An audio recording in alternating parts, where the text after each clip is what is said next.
Saudara, rencana relokasi terhadap warga yang terdampak pergerakan tanah di Tegal, Jawa Tengah sedang dipersiapkan. Hingga saat ini tercatat 596 rumah warga rusak akibat tanah bergerak. Kepala Pelaksana BPBD Jawa Tengah menyebut potensi pergerakan tanah masih terus memungkinkan sehingga mengingat kondisi tanah yang masih mengalami keretakan di sejumlah titik. Tercatat ada 596 rumah warga yang rusak akibat tanah bergerak.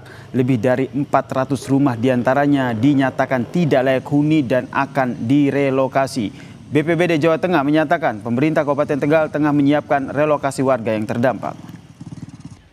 Berapa rumah Pak yang 596 dengan 2.400 sekian pengungsian, dan tentunya yang kategori rumah yang tidak layak untuk ditempati ada sekitar 464 ya.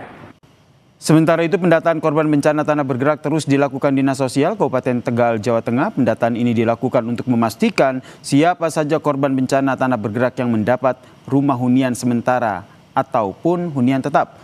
Pendataan diutamakan di 2 dusun terparah, yaitu di Desa Padarsari, Jatinegara, Kabupaten Tegal. 2 dusun yang terparah terkena pergerakan tanah adalah Padareka dan juga Tigasari. Pendataan ini akan dilaporkan ke Kemensos dan juga BNPB untuk memudahkan pembangunan rumah hunian sementara maupun hunian tetap.